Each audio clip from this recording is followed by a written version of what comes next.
My Hero Academia is a series that needs no introduction.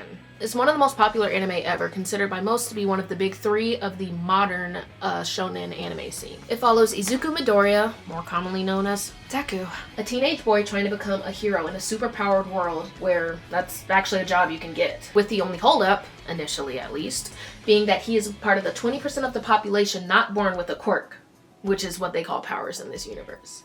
It's a really fun show. With action and interesting plot, great art, most of the time, a massive cast of characters, and an expansive world that they live in. It's no wonder that this series became a hit. But with hits comes with fans, and with fans comes with... Bakudeku-san! Bakudeku-san! Comes a fandom. Now, fandoms are nothing new. They've existed for at least a century. In recent years, the My Hero fandom has become infamous within fandom spaces for a plethora of reasons. Due to the fans', let's say, passion for the source material. Honestly, every listed topic for this assignment is applicable to the My Hero fandom, but I think the most relevant of these is textual poaching, because it's something the fandom is very good at and very well known for. This is no doubt a result of the active audience theory, or the theory that media consumers are not passive recipients of information, but instead active agents who interpret, analyze, and reshape media messages based on their life experience and like social meaning. But textual poaching refers specifically to the process of fans taking elements from popular media and using them to create their own new meanings, interpretations, creative works, you know, the whole shebang. Everything fandoms are responsible for, that's technically textual poaching. But that's not to say that this is necessarily a bad thing. Though poaching has a bit of a negative connotation, it's simply just the best word to describe this pattern of behavior. There are so many amazing pieces of art, music, cosplays, animation, stories, and more that were essentially born from the textual poaching of My Hero Academia. I've been in the fandom for about 6 years now, and I've seen a lot. I've seen the good, the bad, the Tumblr, the TikTok. Things like inside jokes about scenes from the show to widespread headcanons like Latino Cero, Black Mina, Dad Zawa, and Dad Bite. It's so strange saying this out loud. Things like Bakugo being hard of hearing, being or becoming hard of hearing due to his explosion quirk. Or even friend groups within the show like the Deku Squad and the Baku Squad. Oh my god. And don't even get me started on ships because we would literally be here forever. Actually, I lied. I do want to talk about ships, but because it's important. Specifically, a ship that went from being one of the most hated in the series to one of the most popular.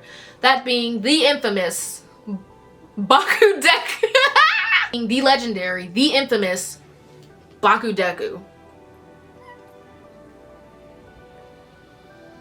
Now, I'm not going to spend too long on this, but this is the ship name for Bakugo and Deku. Two vital characters in the show, one being the protag and one being a like super main character, who go from childhood friends to a bully victim situation to a frenemies type beat before finally becoming friends again towards the end of the series. That's watering it down a lot, but this is a result of two amazing character arcs that take place over the course of the show. While the canonical relationship that the show's creator Horikoshi intended was a very tumultuous, ever-evolving, and complex friendship, many fans have viewed this and taken it and recontextualized it to be in more of a romantic light. This is just how shipping works. I think over the years people have forgotten that ship is just short for relationship and does not inherently imply romantic feelings. An example of this would be how another really popular interpretation of Bakudeku's relationship over the show is something more familial and brotherly. Shipping in and of itself is literally textual poaching if you think about it. I've been in fandom for basically my entire life, and this unit has just really made me recontextualize how I look at it. So much of fandom culture is reliant on textual poaching. Fan fiction, purposely inaccurate cosplays, AUs, like all of this is born from textual poaching. That's the end of the script. Okay, everyone watch My Hero. It's really good. Stop getting mad at fandoms for acting like fandoms. I don't know what you want them to do.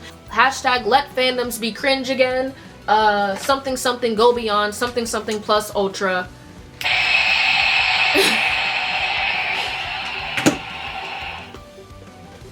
I don't know. I think Deku should just date everyone in the show. I think that fixed a lot of problems. If anyone cares, last time I checked, my favorite Bakugo ship is him and Todoroki, and then my favorite Deku ship is him and Kirishima or him and Uraraka. I don't know.